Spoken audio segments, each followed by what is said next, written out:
ദൈവ തിരുനാമത്തിന് മഹത്വമുണ്ടാവട്ടെ. Bible reading പ്രോഗ്രാമിൽ സംബന്ധിക്കുന്ന ഏവർക്കും കർത്തൃനാമത്തിൽ സ്നേഹവന്ദനം അറിയിക്കട്ടെ. ആവർത്തന പുസ്തകം 18-ാം അധ്യായമാണ് നമ്മളിന്ന് വായിക്കുന്നത്.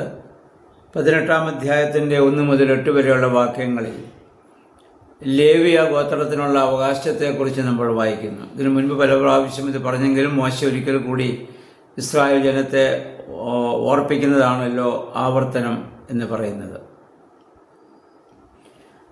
അവർക്ക് ഈ ഭൂമിയിൽ വസ്തുക്കളിൽ അവകാശമില്ല. ഇവിടെ പറയുന്ന അവരുടെ അവകാശം യഹോവയായ ദൈവമാണ്. അതുകൊണ്ട് ദൈവത്തിന് സമർപ്പിക്കുന്നത് ഭക്ഷിച്ച് വേണം അവർ ജീവിക്കുവാൻ. അതുകൊണ്ട് മൃഗങ്ങളെ യാഗമർപ്പിക്കുമ്പോഴും ധാന്യങ്ങൾ, എണ്ണ ഇവയിലൊക്കെ ഉള്ള ദശാംശം ലേവ്യർക്ക് നിങ്ങൾ നൽകണം. അവരതുകൊണ്ടാണ് അവർ ജീവിക്കേണ്ടത്. അതുപോലെ തന്നെ പറയുന്നു, നീ പാർക്കുന്ന പട്ടണത്തിലല്ലാതെ മറ്റു പട്ടണങ്ങളിൽ പാർക്കുന്ന ലേവ്യനും നീ പാർക്കുന്ന പട്ടണത്തിൽ വന്നാൽ അവനെ നീ കരുതുകയും അവന് വേണ്ടത് കൊടുക്കുകയും ചെയ്യണം. യഹോവയ്ക്ക് വേണ്ടി ദൈവനാമത്തിൽ ശുശ്രൂഷ ചെയ്യുന്നവരെ കരുതുവാനുള്ള പ്രത്യേകമായ നിർദ്ദേശം മോശ ആവർത്തിച്ച് ഇവിടെ നൽകുന്നുണ്ട്. നിങ്ങളുടെ ഇടയിൽ നിന്ന് ആ ഗോത്രത്തെയാണല്ലോ ദൈവം തിരഞ്ഞെടുത്തത്. അവരും ആ ദേവാലയ ശുശ്രൂഷ ചെയ്യുന്നവരും. അതുകൊണ്ട് ഉപജീവനം കഴിക്കുവാനുള്ളത് നിങ്ങൾ അവർക്ക് നൽകണമെന്ന് മോശ വീണ്ടും ആവർത്തിച്ച് അവരെ ഓർമ്മപ്പെടുത്തുകയാണ്. 9 മുതൽ 13 വരെയുള്ള വാക്യങ്ങളിൽ പറയുന്നത് ആഭിചാരം, മന്ത്രവാദം എന്നിവ ശക്തമായി ഇവിടെ വിലക്കുകയാണ്. മോശ പറയുന്നത്, നിങ്ങൾ ചെന്നെത്തുന്നതായ സ്ഥലം വിജാതികൾ തിങ്ങി പാർക്കുന്നതാണ്. അവിടെ ആഭിചാരവും മന്ത്രവാദവും അതുപോലെ തന്നെ മകനെയും മകളെയും ഒക്കെ ഹോമിക്കുക, പ്രശ്നക്കാരൻ, ലക്ഷണം പറയുന്നവൻ, ആഭിചാരകൻ, മന്ത്രവാദി, വെളിച്ചപ്പാട്, ക്ഷുദ്രക്കാരൻ, മൃതസന്ദേശ വിദ്യക്കാരൻ, ഇങ്ങനെ ധാരാളം രീതികൾ അവരുടെ ഇടയിലുണ്ട്. അതൊന്നും നിങ്ങൾ കണ്ടിട്ട് അപ്രകാരം അനുകരിക്കാൻ വേണ്ടി നിങ്ങൾ ശ്രമിക്കരുത്. കാരണം ഈ ഭൂമിയിലുള്ളതായ സൃഷ്ടവസ്തുക്കളെ ആരാധിക്കുന്ന ആളുകളാണ് അപ്രകാരമൊക്കെ ചെയ്യുന്നത്. അത് പൈശാചികമായ ചില പ്രവർത്തനങ്ങളാണ്. അതുകൊണ്ട് നിങ്ങളത് അനുകരിക്കാൻ പാടില്ല എന്ന് ശക്തമായ ഭാഷയിൽ മോശ ഇസ്രായേൽ ജനത്തിന് ഇവിടെ താക്കീത് നൽകുകയാണ്.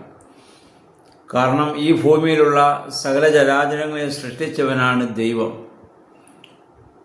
സൂര്യൻ, ചന്ദ്രൻ എന്നിവയുടെയൊക്കെ ചലനമനുസരിച്ചാണ് പലരും ഇങ്ങനെയുള്ള പ്രശ്നങ്ങളൊക്കെ പഴയ കാലങ്ങളിൽ പറഞ്ഞു വന്നും അങ്ങനെയുള്ള ആളുകളുണ്ട്. സൂര്യനെയും ചന്ദ്രനെയും നക്ഷത്രങ്ങളെയും പ്രപഞ്ചത്തെ മുഴുവൻ സൃഷ്ടിച്ച ദൈവത്തെയാണ് നമ്മൾ ആരാധിക്കുന്നത്. ദൈവം പറയുന്നു, എന്നെ അല്ലാതെ മറ്റൊന്നിനെ നിങ്ങൾ ഭയപ്പെടേണ്ട ആവശ്യമില്ല. അതുകൊണ്ട് ആ ദൈവത്തിന് പൂർണ്ണമായി സമർപ്പിച്ച് ജീവിക്കാൻ നമുക്കിടയായി തീരണം. ആധുനിക കാലത്തും ഇങ്ങനെയുള്ളവരെ കാണാൻ സാധിക്കുന്നുണ്ട്. അതുകൊണ്ട് ദൈവം മോശം പറയുന്നു, ദൈവം എഴുന്നേൽപ്പിക്കുന്ന പ്രവാചകന്റെ വാക്കുകൾ നിങ്ങൾ കേൾക്കണം.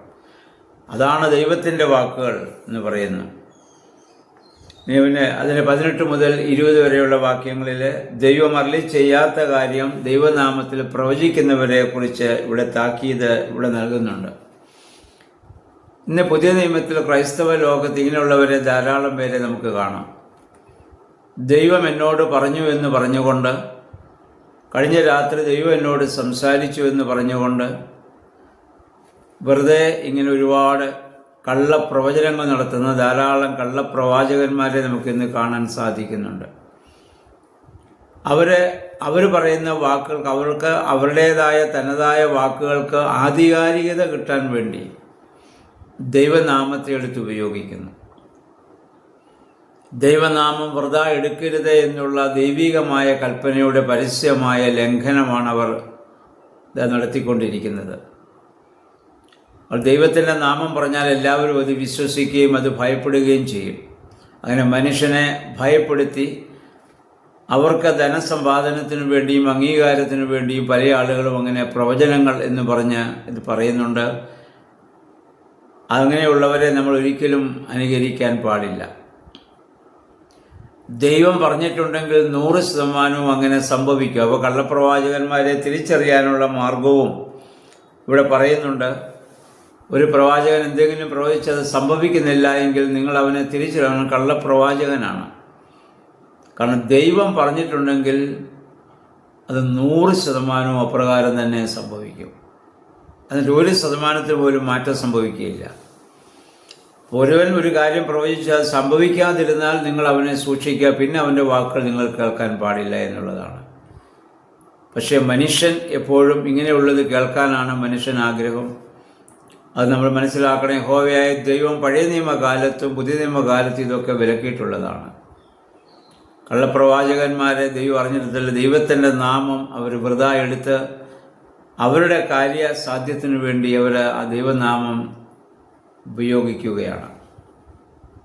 അപ്പോൾ അതുകൊണ്ട് അങ്ങനെയുള്ളവരെ നിങ്ങൾ പ്രത്യേകമായിട്ട് നിങ്ങൾ ശ്രദ്ധിക്കുകയും, ഇവിടെ മോശ മുഖാന്തരം പറയുന്ന അങ്ങനെയുള്ളവരെ വധിച്ചു കളയണമെന്നാണ്. അവർ ജീവിച്ചിരിക്കാൻ പാടില്ലാത്തവരാണ്. പുതിയ നിയമത്തിൽ ദൈവം നമ്മളോട് ദീർഘക്ഷമ കാണിക്കുന്നത് കൊണ്ടാണ് ഇപ്രകാരമുള്ള കള്ളപ്രവാചകന്മാർക്കും ഇന്ന് അങ്ങനെ ജീവിക്കാൻ സാധിക്കുന്നത്. ഇരമ്യാ 23:21 പ്രകാരം പറയുന്നു, ഞാൻ അവരോട് അരുളി ചെയ്യാതിരുന്നിട്ടും അവർ പ്രവചിച്ചു. ഞാൻ അവരോട് അരുളി ചെയ്യാതിരുന്നിട്ടും അവർ പ്രവചിച്ചു. കാരണം ദൈവനാമം അവിടെ വൃഥാ എടുത്തതാണ്. അപ്പം അങ്ങനെയുള്ളവരെ നമ്മൾ തിരിച്ചറിയുക. ഇപ്പോൾ 2 കാര്യങ്ങളാണ് ഇന്നത്തെ ഈ അധ്യായത്തിലുള്ളത്. ഒന്ന്, ലേവ്യ ഗോത്രത്തിലുള്ളവരെ, പുരോഹിത വർഗത്തെ നമ്മൾ ബഹുമാനിക്കുകയും അവർക്ക് ജീവിക്കുവാനുള്ളതായ മാർഗങ്ങൾ മറ്റുള്ള ഗോത്രങ്ങൾ അവർക്ക് നൽകുകയും ചെയ്യണം. 2, കള്ളപ്രവാചകന്മാരെ നിങ്ങൾ അനുസരിക്കരുത്.